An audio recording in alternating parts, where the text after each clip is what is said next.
Салам достор, биздин каналга жазылыңыздар. Башкалар көрсөтпөгөндү биз көрсөтөбүз.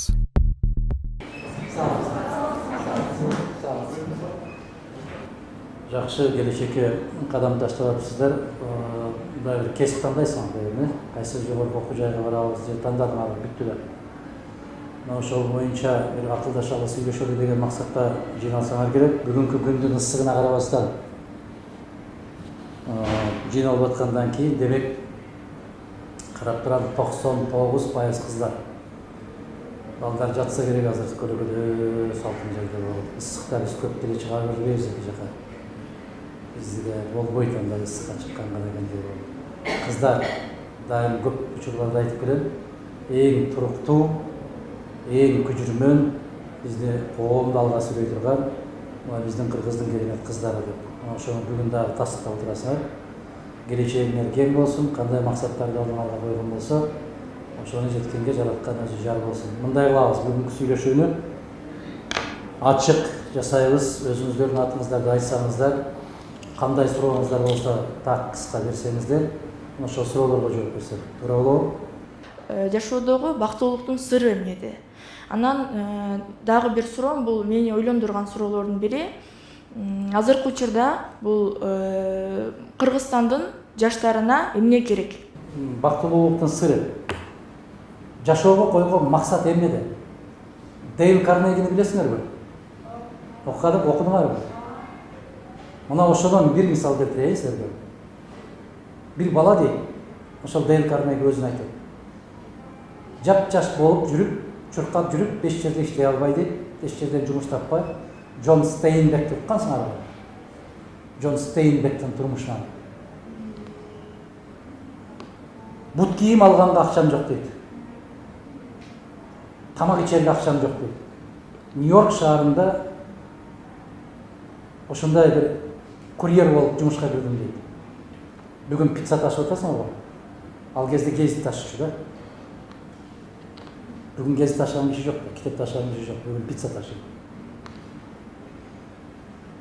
Суук түшүп калган дейт, жаан чачым болуп атат. Аябай суукта чуркап баратып ыйладым дейт да. Эмне үчүн менде элдин балдарындай болгон бут кийимим жок деп ыйладым дейт. Ыйлап баратам дейт. Ошондо бир көчөдөн бурула калсам, бурчта бирөө олтуруптур дейт. Эки буту жок экен, тилимчилик кылып олтуруптур дейт. Анан ага караганда мен өз бутум менен басып жүрөм го. Демек мен бактылуу экенмин деп ошондо бактымды сездим дейт да. Бакыт деген бул салыштырмалуу. 2006 жылы Нарында бир чоң жыйын өткөрдүм, шаардын чоң залында. Ошол жерде бир аксакал туруп айтты. Айланайын тиги Аскар Акаевич алып келип түрмөгө салбайсыңарбы деди.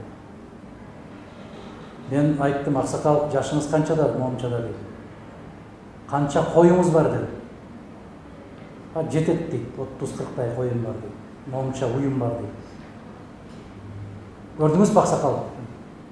Сиз эрте менен койлоруңузду айдап, уйларыңызды айдап, кечинде айдап келип, короого киргизип, небереңиздин тердеген башын жыттап, кемпириңиздин чайын ичип, үйүңүздө отурасыз.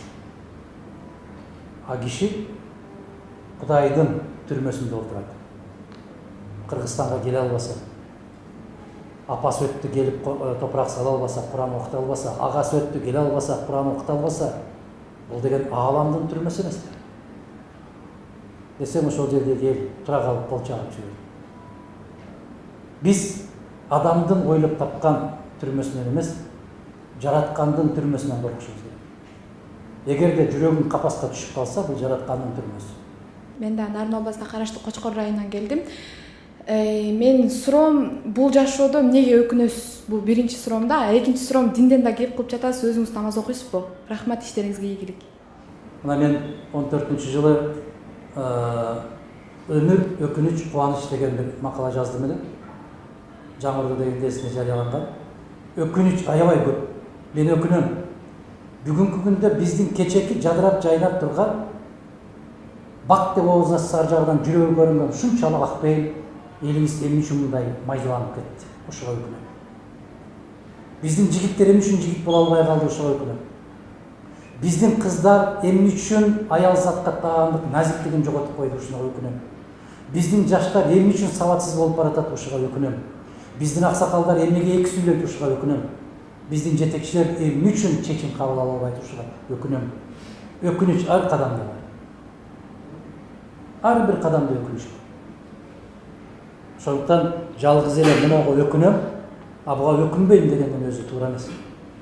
Ар бир кадамыңа өкүнөсүң. Айрыкча жаштар атаң менен энеңди өз убагында сыйлай албай калганга катты өкүнөсүң. Башыңды дубалга 1000 жолу уруп ыйлайсың, кайтара албайсың. Мектептеги күндөрүңдү туура эмес өткөрүп койгонуңа өкүнөсүң. Бар да өкүнүч адам баласында жүрөк болгондон кийин кубанычка караганда өкүнүч көбүрөөк болот бул өмүрдө. Себеби бул жалган дүйнө деп коет. Сен өкүнбөсөң, сени өкүнтөт бирөө. Намаз окуйсузбу дегендей суроолорду көп берет. Кудайга шүгүр, 5 убакыт намазды окуйбуз. Кээ бир кишилердей болуп камера көтөрүп алып барып эмес, жакшынып алып, же болбосо мени көрүп атасыңарбы дегендей көрүнүш үчүн эмес. Сенин намаз окуганың Аллах менен жекеме жеке өзүң менен сүйлөшүү. 5 убакыт чексиз шүгүрчүлүк келтирем.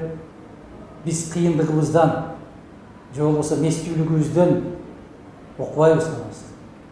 Жараткан ошол нерсени жүрөгүбүзгө салып койгон үчүн окуйбуз.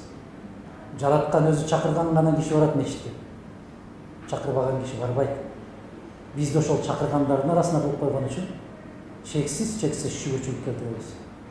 Ошон үчүн кандайсыз деп суроо бергениңизде шүгүрчүлүк деп жооп берем. Шүгүрчүлүк дегендин ичинде баардыгы бар. Эми ошол күндөрдү бизге насип эткен болсун. Соңку демибиз чыкканча ошол туура жолдон адаштырбасында эң негизгиси шайтан менен напсинин азгырыгынан сактасын. Бардык бале ошол эки азгырыктан болот. Шайтан менен напсинин азгырыгы. Напсиңди тыйсаң, көптөгөн арам нерседен алыс болосуң. Шайтандын азгырыгына туруштук бериш үчүн эмне болуш керек? Оозуңда келмең болуш керек да. Иманың бекем болсо, ал алейхина ала сага жолой албайт. Ошондой соңку демибиз чыкканча ошол жолдон адаштырбасын деп дуа кылабыз, бата кылабыз. Умра сапарын жасап келдик, мындан бери 3 жыл болуп калды. Аллахтын үйү деген Кабага барып келдик. Менин чоң аталарым дагы, таяталарым дагы аябай динге жакын кишилер болгон. Атам өзү мугалим, мектепте мугалим болуп, бир эле мектепте иштеп жүрүп, өмүр бою ошол жерден пенсияга чыккан киши. Атамды да, энемди да акыркы сапарга узатканмын. Акыреттерин Аллах абад кылган болсун алардын. Менин апам тынымсыз 70 жыл намаз окуган киши. 9 жашында баштаган экен, 79-га караганда кетти, 70 жыл намазын үзбөгөн киши. Биз ошо кишилерге, атабыз да ошондой, биз ошо кишилерге тактуу болушту жараткандан суранып жашап келебиз. Эгерде ушул убакта, ушул саатта сиздин апаңыз алдыңызда тирүү болуп турса, сиз эмне кылмаксыз? Эгер бүгүн апам тирүү болсо, мен алдыңарда турмак эмесмин. Мен апамдын алдында турмак. Мен апам ушул сааттарда мени ким чакырса да бармак эмесмин. Мен апамды көп элестетем да, ошол буту кургап, баягы даарат алып атканда карап отурсам, ошо буттары кургап калган учур болсо, момундай бүдүк таштарды алып, ошол таштар менен кырып буттарын жакшынакай кылып жууп, анан кийин дааратын алып намазга туруп кетет эле да. Эгер мен бүгүн апам тирүү болсо, бутун мен жууп берет элем. Бутун мен жууп алып, мен тамандарын өтүп, таманын бетине коюп жатмакмын. Мен карап туруп, же болбосо бутуна суу куюп берип, кыйратып койгондой болуп, бутуна суу куюп берип коюп турмак эмес. Мен Кыргызстандан же болбосо Бишкектен башка жака кетсем, Кыргызстан оодарылып кетчүдей болуп, үйгө барсам, апам шашылып, чай ичип кетип балам десе, мен шашып атам деп, ушундай кылбагыла. дүйнөң өрттөнүп кетип барса дагы апаңдын алдында кал. Дүйнөң оодарылып кетпейби мага десем. Мен жумушка барбай калсам Кыргызстан токтоп кала тургандай болуп жүрдүм. Энем кетти. Кыргызстан тура. Мен кетем. Кыргызстан тура берет. Мына ушул жалган сезимге берилмегиле. Мен барбай калсам иш токтойт. Токтобойт. Сага чейин токтогон эмес, сенден кийин да токтойт. Энеңдин барып бутун кучактап, мен мүмкүнчүлүк болушунча апа ишим бар деп мен жаргызадан чыкмак эмесмин. Ошондой. Мен атам тирүү болсо, ар бир мезгилине жараша кийимин өзүм тигип бермекмин. Бишкектен келип тигип бермекмин. Кыйратып койгондой болуп, барганда бир көйнөк алып берип коюп, дүйнөнү аударып койгондой болуп турмак эмесмин. Карындашым аябай каттуу суроо бердим. Мен андан ары карай улантпайын, себеп кээ бирөөлөр аябай ушу бүтүп Одумаровдун көз жашын көргүсү келет да. Мен көп көз жашым чыгарып, бирок эч ким көрбөйт, билбейт. Көзүң ыйлабаса дагы жүрөгүң аябай сыздайт.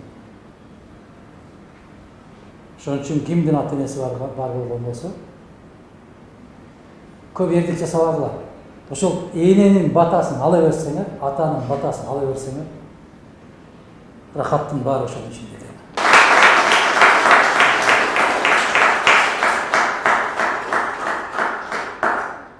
Кудай жолуңарды ачсын, ден соолугуңарды бекем кылсын.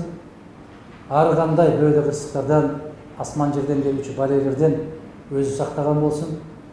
Иманыңарды бекем кылсын, кадамыңарды ишенимдүү кылсын. Ким болсоңор ошол болгула. Негизгиси ыймандуу, адилеттүү, элибизге, жерибизге кызмат кыла турган жигиттерден, кыздардан болушуңарды жараткан насип этсин. Ушул чакырып, сиздер жолугушууга чакырганыңар үчүн ыраазычылык билдирем. Дагы бир канча жылдар өткөндөн кийин биз ушундай болдук эле, ошондой жолуктук эле деп жакшы кесип ээлери болуп калганыңарда жолугушууну бизге насип этсин. Баарыбызга рахмат.